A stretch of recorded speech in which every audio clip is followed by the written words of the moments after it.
अस्सलाम वालेकुम, मैं हूं शराफत राना। दूसरा रुख में नए वीडियो के साथ आपकी खिदमत में हाजिर। मुल्क अजीज में सबसे बदनाम या सबसे ज्यादा लानतान किया जाने वाला इदारा नेशनल अकाउंटेबिलिटी ब्यूरो है। नेशनल अकाउंटेबिलिटी ब्यूरो या नैब मारूफ मानी में एक ऐसा इदारा बन चुका है जिस पर मुसलसल इल्जामात हैं। दर्जनों मुल्जमान उनकी हिरासत में हलाक हो चुके हैं और कम से कम 2 आला तरीन दर्जात पर फाइज ऑफिसर्स उनके थ्रेट पर खुदकुशी कर चुके हैं। सियासी जमातें मुश्तरका तौर पर उसे पॉलिटिकल इंजीनियरिंग का एक टूल करार दे चुकी हैं। आज हम जानने की कोशिश करेंगे कि नैब क्या है, इसमें क्या गलत है और क्या ठीक है।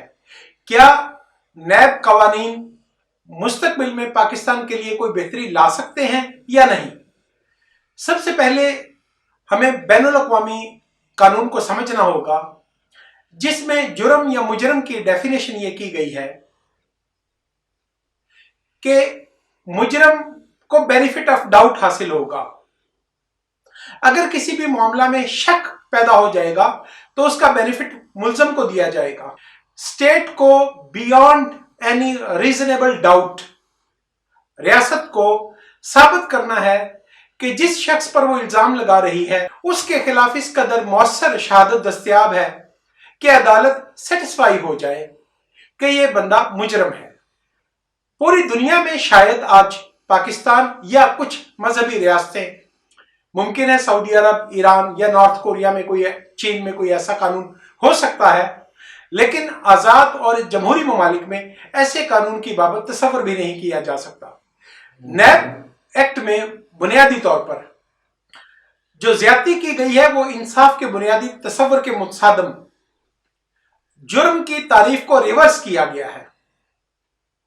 अभी मैंने कहा कि रियासत को बियॉन्ड एनी रीजनेबल डाउट, शक व शुबा से बालातर एक ऐसी शहादत के साथ कनेक्ट करना है मुल्ज़म को कि उसे मुजरम करार दिया जा सके। इस कानून में इसे रिवर्स यानी उलट किया गया है और यह कहा गया है कि वो इंसान खुद अपनी बरीयत या अदम मुलव्वस होने का सबूत देगा। अजीब बात है और बिल्कुल समझ में ना आने वाली बात है। इसमें नैब एक्ट में यह तारीफ की गई है मुल्ज़म की या मुजरिम की कि उस पर माकूल शक व शुबा हो कि वो करप्शन करता है, करप्शन में इन्वॉल्व है वगैरह। बहुत से मामलात में गलत बयानियां की जाती हैं, बार बार झूठ बोला जाता है।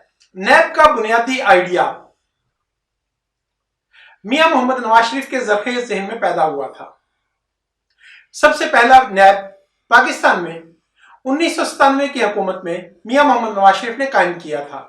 उसका नाम accountability commission of Pakistan ACP था और उसका चेयरमैन सेनेटर सैफुर रहमान था। तो आसिफ अली जरदारी या बेनज़ीर भुट्टो को किसी भी माकूल ग्राउंड या शुबा के अदम मौजूदगी में सजा दिलवाकर सियासी मैदान से नाअहल करने का खेल खेला गया और बिल आखिर ट्रायल कोर्ट पर दबाव डालकर सजा दिलवाई गई। लेकिन उस कानून के मुताबिक भी जब मामला सुप्रीम कोर्ट में पहुंचा तो मालूम हुआ कि शहादत नाम की कोई चीज तो सिरे से दस्तयाब ही नहीं है। इसी कानून की एक शिक में यह करार दिया गया है कि अगर किसी पब्लिक ऑफिस होल्डर, और आगे कॉमा लगाकर इसका दायरा बिल्कुल लामुतनाही हद तक वसी कर दिया गया है, या किसी भी आदमी के बारे में, अगर नैब अथॉरिटीज को यह यकीन हो जाए, बल्कि यह शुबा हो जाए कि उसकी कस्टडी में या उसके बच्चों की कस्टडी में कोई ऐसी जायदाद या प्रॉपर्टी या पैसा या रकम मौजूद है जो उसके जाहिरी ज़राए आमदनी से बालातर है, तो नैब का कानून वहां से शुरू हो सकता है। मुमकिन है कि मुखालिफ होने के नाते या एक पॉपुलर मीडिया कैंपेन जो 1947 से पाकिस्तान में चलाई गई है, करप्शन करप्शन करप्शन, तो आपको ये बातें बड़ी अच्छी लगती हों। लेकिन करप्शन की इस पूरी मुहिम में 1947 से लेकर आज तक अगर तो किसी भी एंटी करप्शन के इदारा ने, नैब के इदारा ने किसी सियासतदान से कोई बरामदगी की है तो यकीनी तौर पर ऐसे इदारों का वजूद फ्रूटफुल हो सकता है।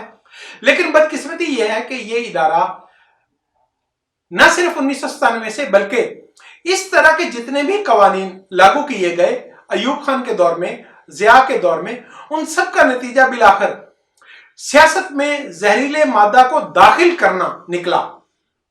यानी ऐसे लोग जो बाय बर्थ, जो अपनी जहनी साख्त के तौर पर सियासी कारकुन थे, उनको सियासत के मैदान से नॉकआउट करके वहां पर आड़ती, भट्टा मालकान, नाजायज फरोश, ड्रग डीलर और इलिसिट मनी रखने वाले, बरादरी या मजहब की सियासत करने वाले लोगों को दाखिला का रास्ता दिया गया। बफर से महाल हम ये मान लें कि ये नेक नियति के साथ किया जाता है, तो इसका आज तक कोई एक तो नतीजा निकलना चाहिए। और दूसरी बात मैं ये करता हूं कि खुली आंखों से, बरहना आंख से फर्क क्यों महसूस होता है। मिसाल के तौर पर जिस वक्त आसिफ अली जरदारी और बेनजीर भुट्टो के खिलाफ जस्टिस कय्यूम की अदालत में ट्रायल चल रहे थे, जिस वक्त आसिफ अली जरदारी को गिरफ्तार करके तशद्दुद किया जा रहा था, उस वक्त अगर मुस्लिम लीग नवाज अपने 4-5 मारूफ करप्ट लोगों के खिलाफ ट्रायल करवाती, उन्हें भी 7 सजा दे देती, तो मुमकिन है कि पब्लिक का उस पर कोई असर होता और इसका एतबार बन जाता। इसी तरह दावे किए जाते हैं, परवेज मुशर्रफ के दौर में भी यही सूरत हाल हुई। रिटायरमेंट के बाद तो बहुत से लोग दावे करते हैं कि उन्हें परवेज मुशर्रफ ने इसलिए बरतरफ कर दिया था, नैब से हटा दिया था कि वो कंप्रोमाइज करने को तैयार नहीं थे।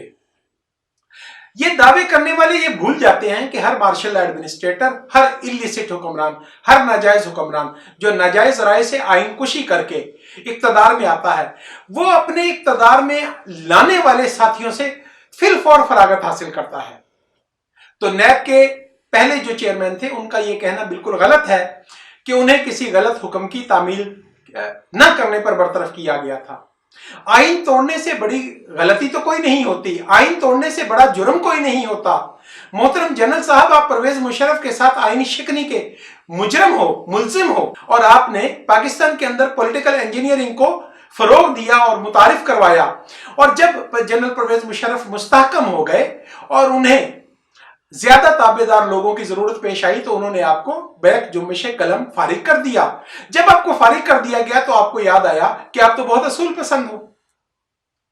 ये वाकया एक दफा नहीं हुआ, ये तारीख में सैकड़ों बार, दर्जनों बार ऐसे वाकयात हो चुके हैं कि जिस वक्त इंसान इस्तेमाल हो रहा होता है, उसे कोई असूल कानून ज़ाब्ता याद नहीं आता, और जिस वक्त वो टिश्यू पेपर की तरह पीछे फेंक दिया जाता है, उसके बाद वो कहता है कि मुझे इसलिए निकाला गया कि मैंने बाअसूल बनने की कोशिश की थी। बहरहाल मैं फिर बात करता हूं नैब की। 2008 से 2013 तक वाहिद पीपल्स पार्टी की गवर्नमेंट थी, जो बैक वक्त हुकूमत में भी थी और नैब उनके खिलाफ काम करती थी। उन्होंने नैब को किसी सियासी मुखालिफ के खिलाफ इस्तेमाल नहीं किया। इससे आगे बढ़ते हैं। मियां मोहम्मद नवाज शरीफ को 18वीं तरमीम के मौका पर पीपल्स पार्टी की क़यादत ने यह बात समझाने की कोशिश की थी कि यह इदारा पॉलिटिकल इंजीनियरिंग का इदारा बन चुका है और यह कल कला को आपके खिलाफ भी इस्तेमाल होगा। लेकिन चूंकि उस वक्त हवा उनके हक में बह रही थी, इसलिए उन्होंने इसकी सूरत और हैत को तब्दील करने से इनकार किया। मियां मोहम्मद नवाज शरीफ की हुकूमत के दौरान नैब का बेरहमाना इस्तेमाल MQM और पाकिस्तान पीपल्स पार्टी के खिलाफ हुआ, और उनका इक़्तिदार खत्म होने के बाद इमरान खान नियाजी बड़े फख्र के साथ नैब का इस्तेमाल कर रहे हैं। खुद इमरान खान इस बात की वजाहत करने को तैयार नहीं है कि उनके अपने कायम करदा कमीशन ने बिजली, आटा, चीनी, पेट्रोल की चोरी में हजारों अरब रुपए के चोरी पकड़ी है। उन मुकदमात को आखिर नैब को कब ट्रांसफर किया जाएगा, कब दिया जाएगा? सच यह है कि नैब सिर्फ और सिर्फ मुखालफिन के खिलाफ इस्तेमाल किया जाता है। अब नैब मुखालफिन के खिलाफ एक टूल या ऑपरेटस क्यों बन जाता है, इस बाबत अर्ज करता हूं। सबसे पहले तो उसको जुर्म की तफ्तीश की बजाय उसको तसव्वुर की तफ्तीश का इख्तियार दे दिया गया, और तसव्वुराती तौर पर तो दुनिया के किसी भी शख्स के खिलाफ आप इल्जाम भी आयद कर सकते हैं और आप चालान भी कर सकते हैं, आप ट्रायल भी कर सकते हैं। उसके दूसरा नक्श जो इस कानून में डाला गया वो ये है कि पहले ही दिन अगर उठा लिया जाए तो 90 दिन तक रिमांड रखा जा सकता है। पूरी दुनिया इस रिमांड के खिलाफ है और इस कस्टडी को गैर बुनियादी हकूक के खिलाफ करार देती है। उसके बावजूद पाकिस्तान में यह प्रैक्टिस जारी है। तो होता यह है कि जो भी मुबैना जुर्म खैर वो किसी दीगर अदालत, किसी दीगर कानून के अंदर आता हो, उस कानून को किसी न किसी तरह नैब के अंदर लाया जाता है और फिर सियासतदानों को गिरफ्तार करके ब्लैकमेल करने की कोशिश की जाती है।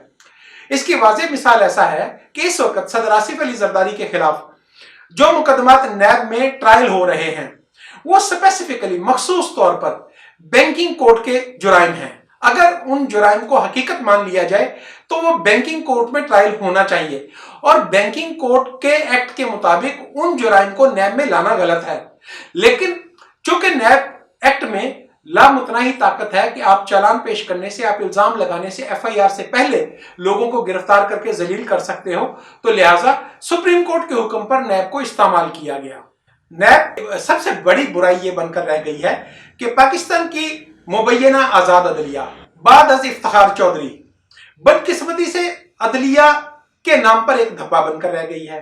अभी हाल ही में एक बैनुल अक़वामी लेवल पर सर्वे हुआ था तो दुनिया में 172 नंबर पर घटिया या कम क्वालिटी की अदलिया पाकिस्तान की अदलिया को करार दिया गया था।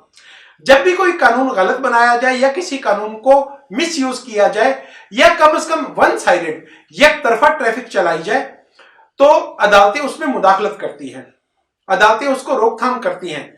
लेकिन बदकिस्मती यह है कि पाकिस्तान की अदलिया बिल्कुल नैब के मुतसादम किसी तरह की रुकावट नहीं बन रही है और किसी भी फर्द को इंसाफ देने के लायक हैसियत खो बैठी है। अभी तक हमने ये तो देख लिया कि नैब एक पॉलिटिकल इंजीनियरिंग का इदारा बन गया है। इसके जरिए लोगों को गिरफ्तार करके पार्टियों को तोड़वाया जाता है, उनकी वफादारियां तब्दील करवाई जाती हैं। क्या सियासतदानों के अलावा नैब दुरुस्त तरीका पर इस्तेमाल हो रहा है? ये इससे कहीं ज्यादा घिनौना और बड़ा सवाल है। नैब के तरीकाकार में अब फिर देखें कि नैब के अफसरान की भर्ती या मियां मोहम्मद नवाज शरीफ के दौर में हुई या परवेज मुशर्रफ के दौर में हुई, ये कोई नहीं बता सकता कि वो लोग किस कैपेसिटी या किस महारत की बुनियाद पर नैब में तैनात किए गए हैं। उनमें से बहुत कम पुलिस सर्विस में या तफ्तीश की महारत रखने वाले लोग हैं। मामूली से सवालात पर लोगों को जलील करना और बिलाखिर इस नहज पर पहुंचा देना कि वो खुदकुशी कर लें या हार्ट अटैक से मर जाएं, ये मामूल बन चुका है। अब मैं अपनी आंखों से देखे हुए कुछ मुकदमात की मिसाल देता हूं कि मिसाल के तौर पर एक शख्स बगैर कोई जमीन खरीदे फ्रॉड करता है, एक हाउसिंग कॉलोनी बनाता है और हजारों की तादाद में प्लॉट सेल कर देता है। अब प्लॉट्स की सेल का यह तरीकाकार होता है कि वो शख्स अपनी फाइलें डीलर्स को बेचता है। मिसाल के तौर पर अगर किसी प्लॉट की बुकिंग की रकम 2 लाख रुपए है तो वो डीलर को 1 लाख रुपए में सेल कर देगा और डीलर उस फाइल को आगे 2 लाख या 1.5 लाख रुपए में सेल कर देगा। अब वो अरबों रुपया इकट्ठा कर लेता है। बिल आखिर एक वक्त आता है कि नैब के पास शिकायत आती है तो नैब उस आदमी को गिरफ्तार करता है जिसने ये फ्रॉड किया है। अब अमूमी तौर पर यह एक वाकया नहीं है, ऐसी दर्जनों मिसालें मिल सकती हैं कि नैब उस शख्स के साथ साजबाज हो जाता है। नैब अथॉरिटीज उस शख्स के साथ, यानी जो फ्रॉड करने वाला है, उसके साथ साजबाज होते हैं और जो फाइलें डीलर्स को बेची गई हैं और जिन लोगों का ये पैसा है उनके साथ बार्गेन करते हैं। उस आदमी को हिरासत में रखकर डीलरों को थ्रेट किया जाता है और उनसे 1 लाख रुपए में डीलर ने फाइल खरीदी थी लेकिन उससे कहा जाता है कि आप 2 लाख रुपए वापस अदा करो। इसी तरह पूरी फाइलें मार्केट से डीलर्स की बुनियाद पर या जिन लोगों ने आगे बेची हैं उनसे हासिल करके असल रकम से ज्यादा मुनाफा कमाया जाता है और जो असल रकम है वो भी जब लोगों को अदा की जाती है, जिन लोगों ने वो मुबैना फर्जी प्लॉट खरीदे थे, फाइल खरीदी थी, उनके साथ बार्गेन की जाती है। मिसाल के तौर पर अगर किसी आदमी ने 10 लाख रुपए इन्वेस्ट किए थे तो उसको कहा जाता है कि अगर तुम केस लड़ोगे तो 15 साल के बाद तुम्हें ये 10 लाख रुपए भी शायद 6 लाख या 7 लाख की हैसियत में मिले। तो तुम आज हमारे साथ बात करो, तुम्हारी 10 लाख रुपए की फाइलें हैं, तुम 6 लाख रुपए हमसे लो और फारिग हो जाओ। इस तरह की डील करके अल्टीमेटली आखिर में नैब अथॉरिटीज अपना लीगल शेयर के अलावा इलीगल शेयर भी वसूल करती हैं और जो शख्स फ्रॉड करके बचा है वो साफ बच जाता है और वो नुकसान बहुत से दूसरे लोगों से पूरा कर लिया जाता है। सच्ची बात यह है कि तरक्की याफ्ता मुआशरत में या जमहूरी मुल्क में किसी भी इदारे के पास लामहदूद या लामतनाही इख्तियारात सिर्फ और सिर्फ करप्शन पैदा करते हैं और करप्शन को प्रमोट करते हैं। ऐसे इदारे मुल्की माइशत के लिए, मुल्की मफाद के लिए या आवाम के लिए किसी भी तरह का फायदा नहीं दे सकते। और बार बार पार्लिमान में सियासतदान कहते हैं, सीजन सियासतदान कहते हैं और सब लोग इस बात पर तस्लीम करते हैं कि पाकिस्तान में मुआशी डिप्रेशन जो आया है उसकी एक बहुत बड़ी वजह नैब अफसरान का रवैया है। यह बात करना गैर जरूरी ना होगा कि नैब जब से कायम हुआ है उस पर बतौर इदारे के अखराजात ज्यादा हो चुके हैं और उसके जरिए जो रिकवरी की गई है वो कम है, और इसी तरह उस रिकवरी में से भी नैब ऑफिसर्स का हिस्सा दिया जाता है। अभी हाल ही में ब्रॉडशीट केस में पाकिस्तान को जो जुर्माना हुआ है वो भी नैब अथॉरिटी की गफलत, नाअहली और उनकी कॉम्पिटेंसी पर एक बहुत बड़ा सवाल है। उन्हें इस मामला को शुरू में ही मैनेज करना चाहिए था। क्या पाकिस्तान की कोई अथॉरिटी, क्या मुंतखब हुकूमत या खलाई मखलूक नैब के उन ऑफिसर से सवाल करेगी या उनसे रिकवरी की कोशिश की जाएगी जिनकी गफलत, जिनकी लापरवाही, जिनकी नालायकी और जिनकी मुबैना करप्शन। अब फिर कह लें कि ब्रॉडशीट को टेंडर देने के अंदर भी बहुत सारे लोगों की करप्शन और किकबैक मुलव्वस थी, और इसका एग्रीमेंट कुछ इस तौर से डिजाइन किया गया था कि अल्टीमेटली हुकूमत पाकिस्तान का इसमें नुकसान होना था। क्या इस बाबत कोई माकूल स्टडी होगी, कोई तफ्तीश होगी और अल्टीमेटली गुनाहगारों को पकड़ा जाएगा? ऐसा होने का कोई सवाल पैदा नहीं होता। इस वक्त मौजूदा हुकूमत में कम से कम 50 लोगों के खिलाफ, 50 ऐसे मुंतखब और गैर मुंतखब लोग जो वजीर आजम के मुशीर हैं, वजीर हैं या सियासी एतबार से उनके करीब हैं, उनके खिलाफ संगीन तरीन करप्शन के इल्जामात हैं, लेकिन किसी एक के खिलाफ नैब तहकीकात नहीं कर रही। वक्तन फवक्तन मुस्लिम लीग काफ की लीडरशिप के खिलाफ मुकदमात को झाड़ा जाता है, उनकी फाइलें निकाली जाती हैं और उसके बाद दोबारा उन्हें फरीज किया जाता है। तो ये क्या कम एक एविडेंस है कि इस वक्त पाकिस्तान में नैब के इदारे को सिर्फ और सिर्फ पॉलिटिकल डायनामिक्स और पॉलिटिकल इंजीनियरिंग के लिए इस्तेमाल किया जा रहा है। इन हालात में मुल्क की सियासत, मुल्क की माइशत, मुल्क की सोसाइटी में कोई मुस्बत असर नैब के इदारे से पैदा होना मुमकिन नहीं है। लिहाजा मेरी तजवीज़ यही है कि इस इदारा को फौरी तौर पर ख़त्म किया जाए और मखसूस अदालतें बनाने का रवाज ही गलत है। हर किस्म के जुर्म के लिए रेगुलर ट्रायल किया जाए, रेगुलर अदालत के अंदर जुर्म बनाया जाए और वहीं पर उनकी रेगुलर पुलिस के जरिए, रेगुलर इदारे के जरिए तफ्तीश हो, और जो हक बैनुल अक़वामी कानून बुनियादी इंसानी हक के नाम पर मुल्ज़म को देता है वो पाकिस्तान में गिरफ्तार किए जाने वाले या रियासत के मबगूज लोगों को भी मुकम्मल तौर पर दिए जाए। इसके बगैर आप मुआशरा को न दुरुस्त कर सकते हैं, न तरक्की कर सकते हैं। आज के लिए इसी कदर। YouTube चैनल दूसरा रुख को सब्सक्राइब करें, शेयर करें और कमेंट करें। नैब के फैसला शुदा किसी एक मॉडल मुकदमा पर इंशाअल्लाह अलग से वीडियो करूंगा। खुदा हाफिज।